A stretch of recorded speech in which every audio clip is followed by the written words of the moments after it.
With the release of Far Cry 5 this year, the franchise has reached over 12 games under its name, both main games and spin-offs.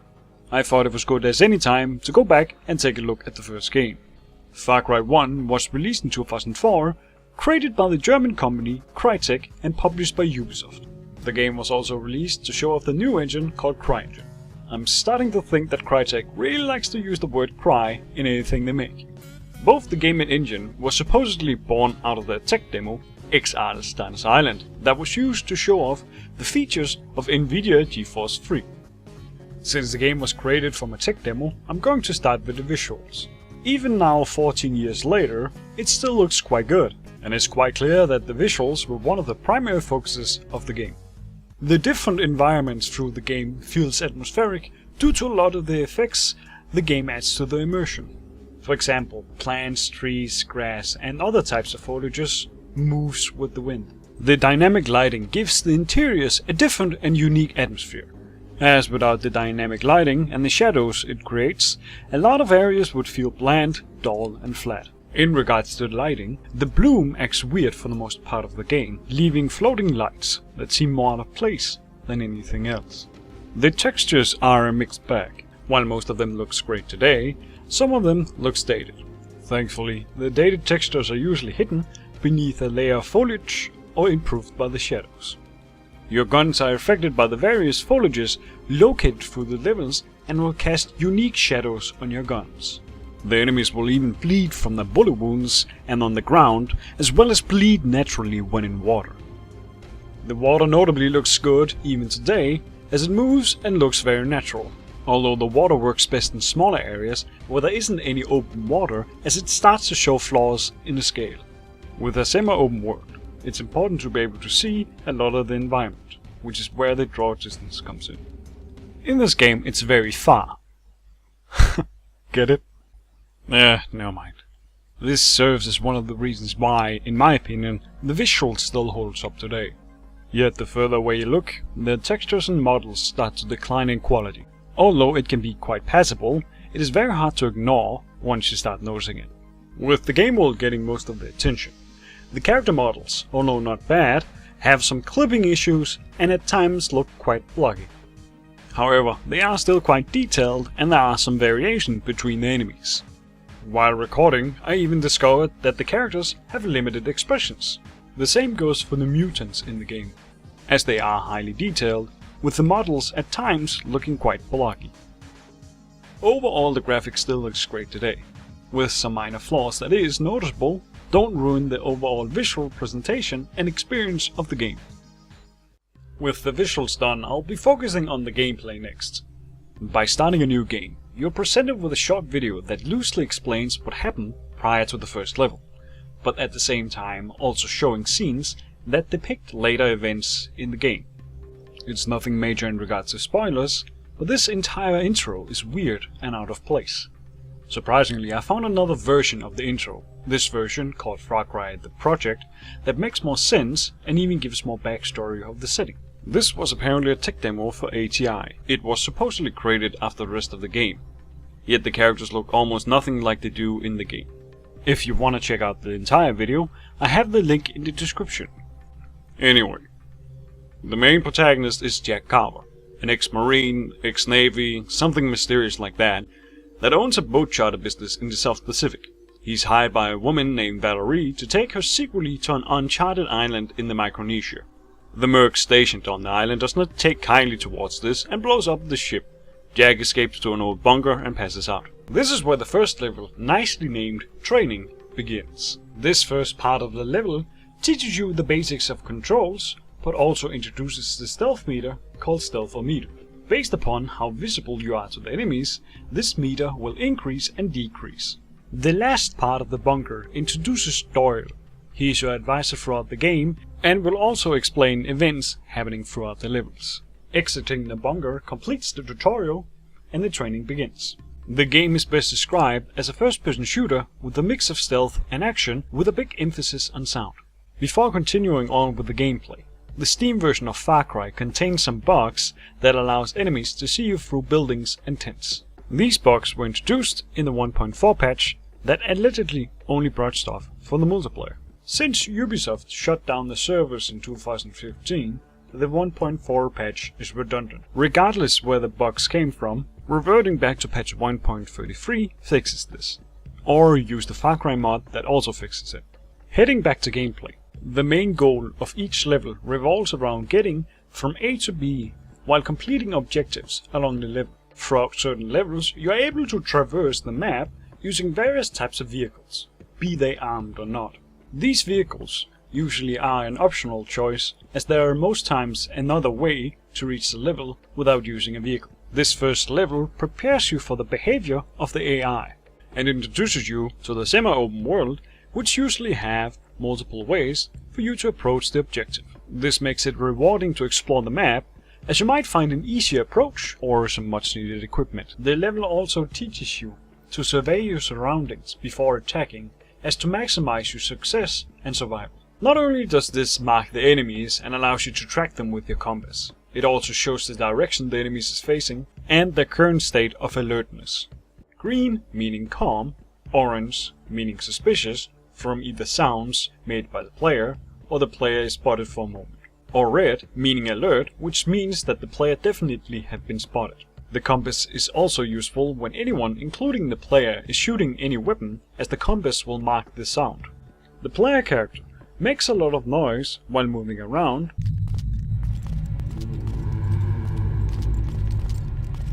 but so does the enemies. The enemies will react to various different sounds made by the player and will investigate the area it originated from. Using sounds to figure out the enemy's location is an essential tool to locate unmarked enemies. It's a mix of trying to stay as silent as possible while listening for sounds made by the enemy. Using sound to your advantage, you're also able to throw rocks that makes noise which will distract enemies for a while, yet if they spot the rock being thrown, they will automatically be alert and engage in combat. This also applies for the various grenades in the game. The AI in this game is best described as a working force against you. They will try to adapt to the situation presented to them. If or when the enemy spots you, they will hunt you down and work together, backing each other up, sweeping the area, even shooting around your last spotted position, or even calling for reinforcements if you're able to take down enough of them. I'll get help! We need backup! To make it easier for the player, the enemies will also give audio cues that will help the player assess the situation. Some of the audio cues include insults, I'm gonna shoot you in the face! Screw you, buddy! You want more of this? I got more of this! flanking maneuvers, Flank left! Flank right! Advance left!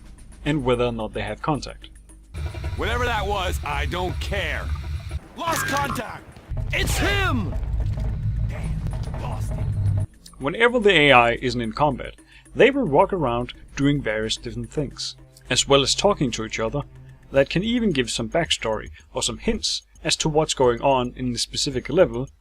You ever think of getting out of here? What do you mean? I mean telling Crow to get stuffed and getting the hell off this island. What are you talking about? This place is paradise. All the surf and sand you could want. Yeah, and no chicks, no vacation, no leaving the island, no telephones, no email, no internet. This place is creepy. I mean, who does Creeder think we're gonna talk to anyway? I told you 100 times stop talking like that. You never know who's listening. See? That's exactly what I'm talking about. We can't even talk about the scientists and their freaky experiments here, in the middle of nowhere. Who's gonna hear? I don't know and I don't want to find out. Now I suggest you do a little less talking and a little more just about anything else. Whatever. This makes the enemies more alive and gives the illusion that they're smarter than they actually are. For how good they are still quite flawed. As the player has multiple ways to approach the level, they have sometimes a hard time adjusting to the player's approach, which leaves the enemies to either stand around in the opening or clutching a wall. Other times they might not even register that you're shooting with a loud weapon or notice a firefight in the room adjacent to them. From the very start, it is clear that a run-and-gun tactic is not favored, as the enemies are quite capable of taking you down in a matter of seconds, and your guns becoming painfully inaccurate by moving around too much. In fact, one of the first things Doyle says to you after you've left the bunker is, "Stay low and avoid contact if possible. You don't really want to alert the guards." The damage is also similar for the enemies, as a shot to the head will kill most enemies instantly, but there are different strategies based upon the equipment the enemies wear. For example, an enemy with a helmet will not die from a single shot to the head, or an enemy with body armor will be able to take a lot of bullets to the torso. Where the human enemies adhere to a more tactical approach, the mutants will act more primal and simply charge the player in most cases. The mutants are a different type of enemy and requires a different approach, since they can take a lot more bullets regardless of the location of shots. The high damage, combined with the fact that the enemies are quite capable of spotting you, has made this game infamously known for being unfair and difficult. This is most likely also caused by the fact that the game functions on a checkpoint system. While annoying in areas where the checkpoints are far between each other, to the defense of the system, it creates a more tense and unnerving gameplay, making the player to be more aware of their surroundings instead of saving all the time. However, if the checkpoint system is an annoyance, you can save manually through the console. The guns themselves all have their own strengths and weaknesses. For example, the pistol is good for making headshots, but has inferior range and does little to nothing against armored enemies.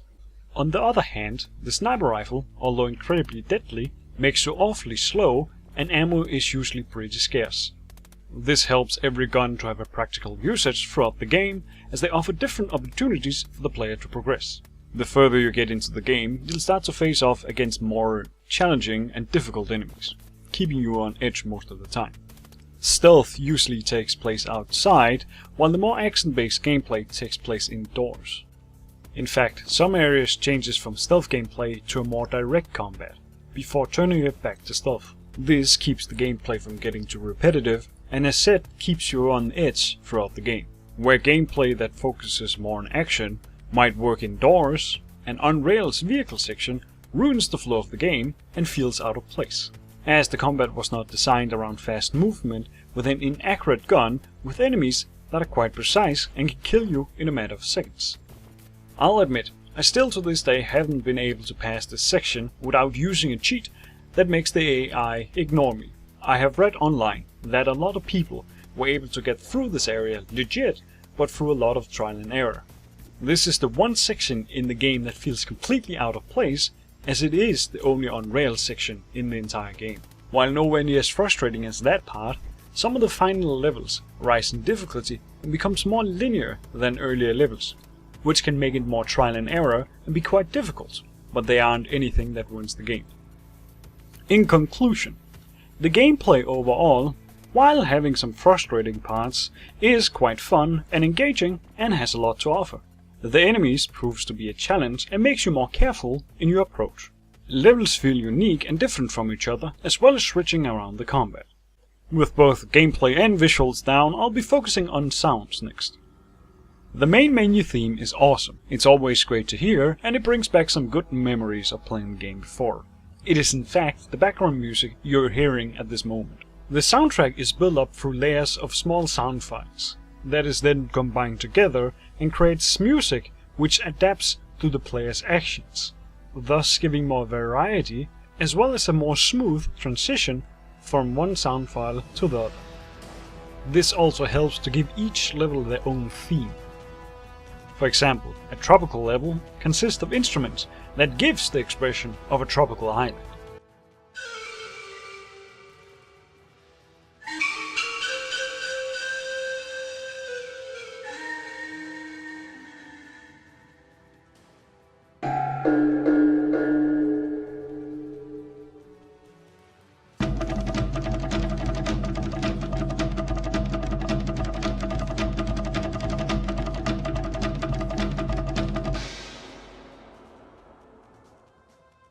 While a more interior and scientific level will consist of instruments that are more digital and feels high-tech.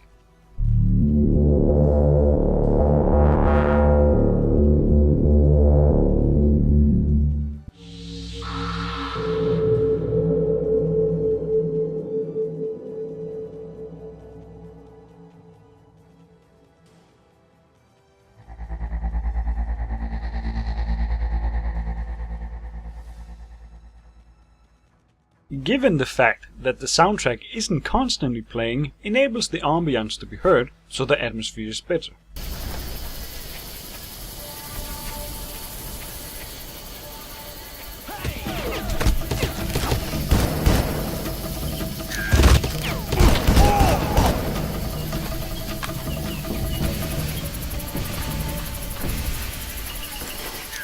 With all the sound files combined, it sounds something like this.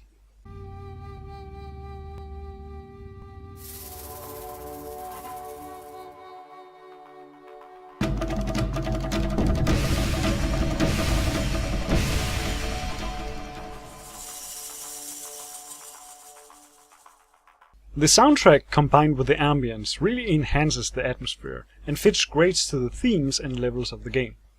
There are of course also regular soundtracks for special areas, but they aren't any longer than a minute or so. Good call, Will.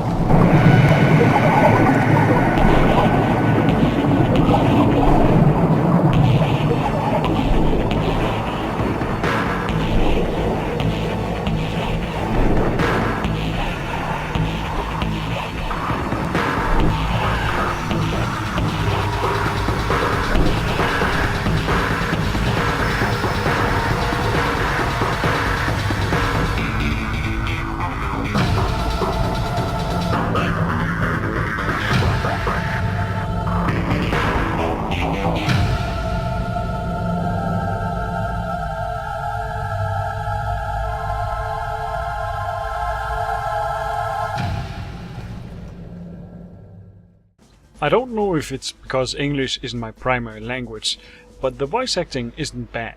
It's certainly not the best either, but it's nothing that ruins the game. There are indeed some bad voice lines from time to time, but they are quite passable. Listen up. I've hacked into the secure channel, and it looks like Valerie is being transferred to a chopper. Oh, man. All the guns sound like they have punch to them, and they also sound as they are heavy.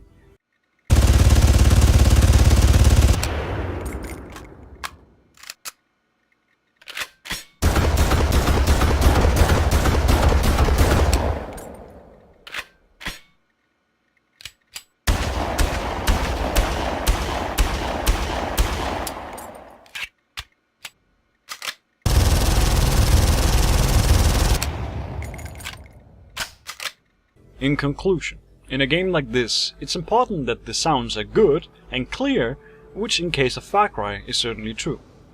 Lastly, I'll be focusing on the story. While the story is present and gives you a reason as to why you need to go from A to B in any specific level, the story does not take away from the gameplay and keeps to the sideline most of the time. The story is more akin to a B-movie plot than anything overtly serious. If you want to avoid spoilers, jump to here. In a not so distant future, a scientist named Krieger is developing biological experiments for the government, but he gets thrown out due to his excessive experiments. The experiments involve something with genetic modification.